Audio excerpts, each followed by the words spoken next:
Hi, I'm Chris White. I'm Managing Director at the Centre for Positive Organisational Scholarship, where we undertake the research behind building organisations that bring the best out in people.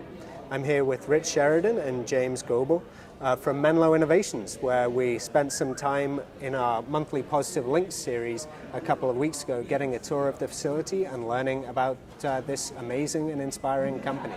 Rich, James, thank you for talking with us today. So, Rich, last year you hosted over 2,000 people in over 200 tours of Menlo Innovation, people coming to learn about how you do business here. We were the lucky beneficiaries of one of those tours a couple of weeks ago, so thank you for hosting that. Can you just do a quick recap of the kind of areas you highlighted? Sure. People come from around the world to see this basement of a parking structure, a little software company in what many might term the flyover zone of the United States. And what they're coming to see is a culture. Well, how do you see a culture? Well, the first thing you see here is the physical space within which we operate. The wide open space, no barriers to human communication, the flexibility of a workspace, the fact that when we work together, we show them how our team collaborates, and we collaborate in an extreme fashion. We work two to a computer all day long. The tables, the team has total control over the space. They push the tables side to side and front to front. They want to be that close together. We assign those pairs, we switch them every week, and you can imagine, as soon as people start hearing we pair people and they work two programmers side by side, they've got all kinds of questions. So much of the tour is about questions. We talk about some of our cultural underpinnings. So we talk about the fact that we are systematically removing fear as a tool of management, manufactured fear. We're eliminating ambiguity so people know exactly what's expected of them every minute of every day, so they know what they can do. They come in and they have the freedom to do the work that they love.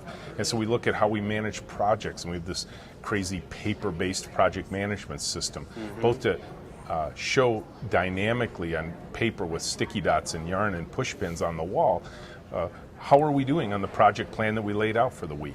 And then we take people and we show them how do we plan well into the future using a different paper-based planning system. And all of these things, as you can imagine, are, number one, they're paradoxical for a software company to say that we use paper for planning when we should be using computers and software. But our simple idea is a powerful one. We choose the tools that we believe work better for humans. And so we find a paper-based tactile system that many people can learn in just 30 seconds, allows them to be invited to the table to actually participate. So the word collaboration extends through every element of our process here, and they see it. What's the story? How did you two start Menlo Innovations? We met when James was a consultant that I brought in to change an existing organization where I was a VP. And I wanted to make dramatic change to a team. I needed a partner to do that, and he was my guy. And so we had 2 years roughly of working together to make a dramatic transformation to an existing organization, and quite frankly, by the time we got done, it looked a lot like this. And so, James, you had a chance to experiment with a lot of the ideas in previous contexts and then build it into what you're doing today. Not only experiment, but really build out a fully functioning model. And we borrowed a lot from what we saw in many of the books that you'd find in almost any bookstore. What we find, though, is everybody's read the books, thought about the idea, and it was just too inconvenient, too awkward. We tried it once. What's different is that many of the ideas you see here, we actually do them. And so it's a measure of rigor applied to often what's a simple idea to actually get really powerful results. And do you think that the kind of things which we're going to come to in the conversation that you do can be taught in classrooms, or are they things that only come about through putting it into practice and adapting as you go? I think many of the things we do are probably more akin to a sport. And I think a lot of things that are taught in an academic classroom probably would be better taught as a sport. It's useful to see the diagram, it's useful to hear the story, but unless you actually get in the pool and swim the laps, it never becomes muscle memory, and therefore under stress, you don't do it. Right? So you really need to go out and experiment, learn a little bit more and try it. And so I think there's a real need to be able to have a practice field, as it were. I'm going to wear a hat to ask this question. So Peter Drucker famously said, that culture eats strategy for lunch. What is this hat, which you can now have and hold, and what does that mean for the culture of Menlo? Sure. Yeah. There we go. Share the hat. No, it's true. This is exactly how the hat is used here. It was a playful device that was just lying around the room. We have a daily stand-up meeting every day. As you will know from having been here, and we'll probably talk about in our conversation today, everyone here works in pairs, 2 to a computer. So we have a daily stand-up meeting every day that's controlled by a token. This is our favorite token. Why? Because we work in pairs, we report out in pairs. It's really convenient to have a 2-handle token because the pair will both grab the token, hold onto the horns, and report what they're working on, where they need help, what general announcements they want to make, and then hand the hat on to the next team member. Whoever holds the token controls the meeting. As soon as they're done, hand it on to the next one. If you want to talk again, you'll literally see people go ahead in line so they get in the next place, including James and I. Yep. There's no special rules for the founders or the owners or the CEO and the COO to say those rules don't apply to us. If we want to talk, we got to wait for the token to arrive. There are a lot of visual artifacts of your culture here. The Viking hat is one of them.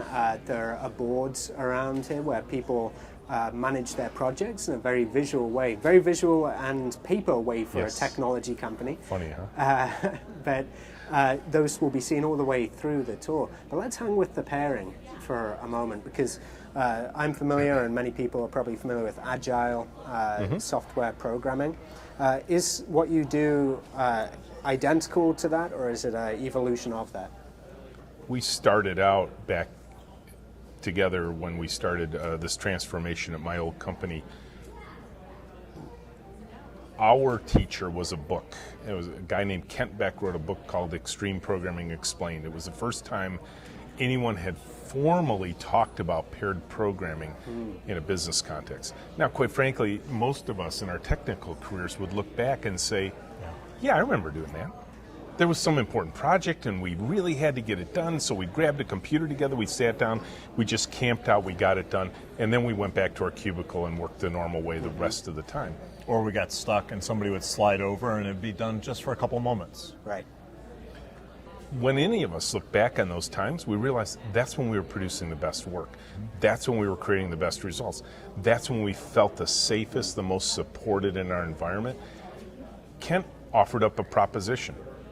If those things work, how about if we try doing them all the time? So that was one of the crazy ideas James and I had back then. He suggested it, I said yes, and we tried it. The results were phenomenal. What were some of those results? So you have to understand, in my old life as a VP, my team was composed of towers of knowledge. The single individual that knew everything about a part of the system, nobody else knew what they knew.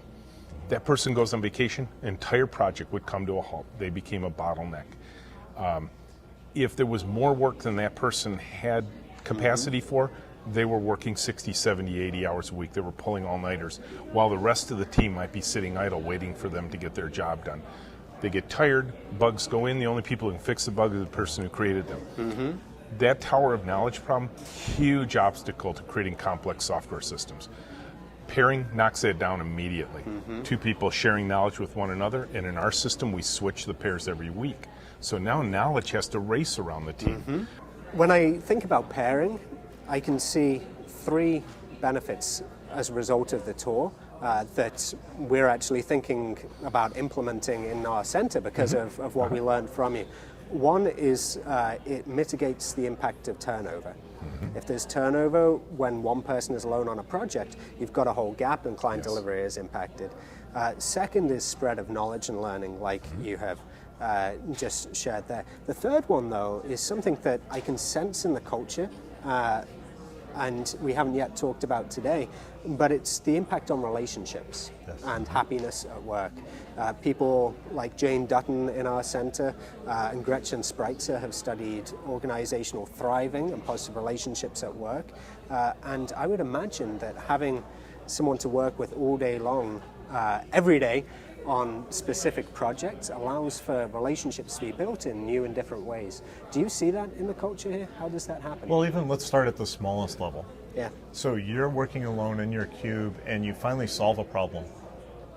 and you get up and you feel good about yourself, but everybody else is busy. Who do you go tell?